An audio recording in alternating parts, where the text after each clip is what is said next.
আসসালামু আলাইকুম ওয়া রাহমাতুল্লাহ। আজকে আমি পর্ব ৩ নিয়ে হাজির হয়েছি এবং খুবই গুরুত্বপূর্ণ একটা এমসিকিউ নিয়ে হাজির হয়েছি। এই এমসিকিউটা তোমাদের পরীক্ষায় মাস্ট বি আসবেই ১ নম্বরের জন্য। হয়তো মানগুলো চেঞ্জ হয়ে আসতে পারে। এখানে এমসিকিউটা বলা হয়েছে কোণ আর কিউ টি, মানে কোণ আর কিউ টি, মানে এই কোণটা কত ডিগ্রি? এখানে অপশন দেওয়া আছে ক ৬৪ ডিগ্রি, খ ৭৪ ডিগ্রি, গ ৮৪ ডিগ্রি, গ ৯৪ ডিগ্রি। এখন এই কোণটা যদি বের করতে যাই আমাদের কিছু খেয়াল আমাদের কিছু জানতে হবে বহিঃস্থ কোণ সম্পর্কে। আসলে বহিঃস্থ কোণটা কি? আসলে বহিঃস্থ কোণ হচ্ছে কোন ত্রিভুজের, এই একটা ত্রিভুজ আমরা এখানে একটা আঁকলাম মনে করো। এখানে এই যে ত্রিভুজ নাম দিলাম এ বি সি, একটা ত্রিভুজ।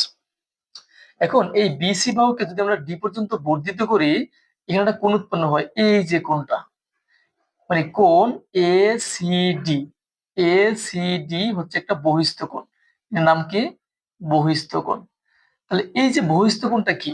বহিঃস্থ কোণটা হচ্ছে এটার বিপরীত বাহু, মানে এই কোণটার যে বিপরীত বাহু আছে না, মানে এই যে এই বি হচ্ছে বিপরীত বাহু, তা এবি যে বিপরীত বাহুর অন্তস্থ কোণ, এই একটা কোণ আর এই একটা কোণ, এই দুইটা কোণের সমষ্টি সমান হবে বহিঃস্থ কোণটা।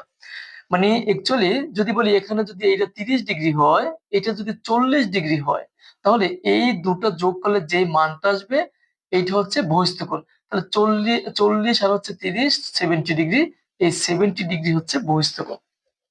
তাহলে আমাদের ক্লিয়ার যে বহিঃস্থ কোণটা হচ্ছে বহিঃস্থ কোণ তার বিপরীত বাহুর, মানে এই হচ্ছে বহিঃস্থ কোণ, তার বিপরীত বাহু এই হচ্ছে বিপরীত বাহুর অন্তস্থ কোণ দ্বয়ের সমষ্টির সমান। তাহলে এখন এখানে মনে করো আমি এখানে আরেকটা যদি একটা এক্সাম্পল দিই তাহলে আরো আমাদের বুঝতে ক্লিয়ার হবে। মনে করো আমি আবার এখানে একটা আহ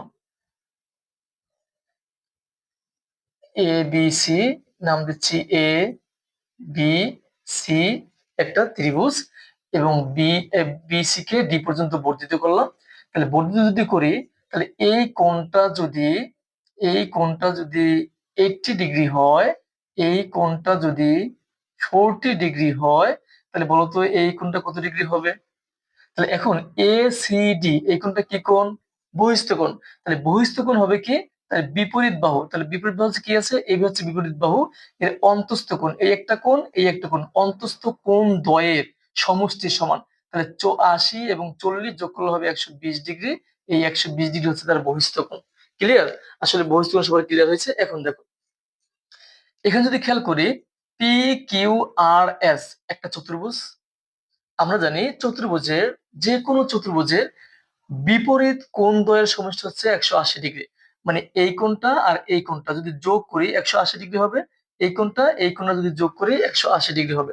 এখন আহ মানে এখানে যদি পি কোণটা যদি ৯৬ ডিগ্রি হয়, তাহলে বলতো আর কোণটা কত ডিগ্রি হবে? তাহলে আমরা জানি যে এই পি কোণটা এবং আর কোণটা, এই দুটা কোণের সমষ্টি কত ডিগ্রি হবে? এই দুইটা কোণের সমষ্টি হবে ১৮০ ডিগ্রি। যেহেতু ৯৬ দিয়ে দিছে, তাহলে ১৮০ ডিগ্রি থেকে ৯৬ বাদ দিয়ে দিই আমরা। ১৮০ ডিগ্রি থেকে ৯৬ বাদ দিয়ে দাও। তাহলে ৬ আছে কত হলে ১০ হবে, ৪ হাতে আছে ১, ৯ এর একে ১০, ১০ আছে কত হলে ৮ হবে, ১৮ হবে ৮, তাহলে ৮৪ ডিগ্রি। তাহলে বলতে পারি এই যে আর কোণটা হচ্ছে ৮৪ ডিগ্রি। এটাও সবার ক্লিয়ার? এখন একটু খেয়াল করো, এখান থেকে আর কিউ টি একটা কিন্তু ত্রিভুজ, একটা কি ত্রিভুজ। তো এখানে বলছে যে আর কিউ টি এর মান নির্ণয় করে, মানে কত ডিগ্রি, মানে এই কোণটা কত ডিগ্রি। এখন আমি যদি একটু খেয়াল করি, আর কিউ টি মানে আর টি কে যদি আমরা এস পর্যন্ত বর্ধিত করি, তাহলে এই কোণটা কি কোণ? এই কোণটা হচ্ছে বহিঃস্থ কোণ। দেখো তো কিউ আর টি, মানে এই হচ্ছে ত্রিভুজটা, মানে কিউ আর টি এই হচ্ছে ত্রিভুজটা। আমরা এখান থেকে এই একটা বাহুকে বর্ধিত করছি এস পর্যন্ত, তাহলে এই কোণটা কি কোণ হয়ে গেল? এই কোণটা হয়ে গেল বহিঃস্থ কোণ। তাহলে আমরা কি জানি? বহিঃস্থ কোণ তার বিপরীত বাহুর অন্তস্থ কোণ দ্বয়ের সমষ্টি সমান। তাহলে এখন এর বিপরীত বাহু কোনটা আছে? এইটা আছে বিপরীত বাহু। তাহলে এই কোণটা আর এই কোণটার সমষ্টি ৮৪ ডিগ্রি হবে না? তাহলে এখান থেকে বলতে পারি এই ৮৪ থেকে যদি আমরা ২০ বাদ দিয়ে দেই, যেমন ৮৪ থেকে যদি আমরা ২০ ডিগ্রি বাদ দিয়ে দেই, তাহলে এখানে কিন্তু ৪ আর এখানে কিন্তু ৬, ৬৪ ডিগ্রি হয়। তাহলে এই কোণটা হচ্ছে ৬৪ ডিগ্রি। এবং তুমি দেখো এই ২০ আর ৬৪ যদি যোগ করি ৬৪ ডিগ্রি হয় না? এটা হচ্ছে বহিস্থ কোণ। তাহলে এখানে কিউ আর এইচ হচ্ছে একটা বহিস্থ কোণ, আর এখানে আর কিউ টি একটা ত্রিভুজ। তো আমরা জানি বহিস্থ কোণ হচ্ছে তার বিপরীত বাহুর অন্তস্থ কোণ দ্বয়ের সমষ্টি সমান। একটা কোণ দিয়ে দিছে, আর যদি আমরা বহিস্থ কোণটা জানি তাহলে মনে রাখতে হবে, যদি বহিস্থ কোণ যদি দেওয়া থাকে মানে তুমি যদি বের করতে পারো, তাহলে এখানে যদি একটা কোণ দেওয়া থাকে আর একটা কোণ সিম্পল তুমি বের করতে পারবা। এই মানে বহিস্থ কোণ থেকে তুমি একটা কোণ বাদ দিয়ে দিবা, মানে বিয়োগ করলে যে কোণটা আসবে এই কোণটা হচ্ছে তোমার এই কিউ এর কোণটা। আর কিউ টি তাহলে কত ডিগ্রি? 64 ডিগ্রি। তাহলে এখানে উত্তর হবে ক নম্বর। আশা করি তোমরা এই এমসিকিউটা খুবই মানে এই এমসিকিউটা ভালো করে তোমরা বুঝতে পারছো, এবং এটা খুবই গুরুত্বপূর্ণ। এটা তোমাদের জন্য খুবই গুরুত্বপূর্ণ। হয়তো মানগুলো চেঞ্জ হয়ে আসতে পারে, এতটুকু আর কিচ্ছু না। সবাইকে ধন্যবাদ। আসসালামু আলাইকুম ওয়া রাহমাতুল্লাহ।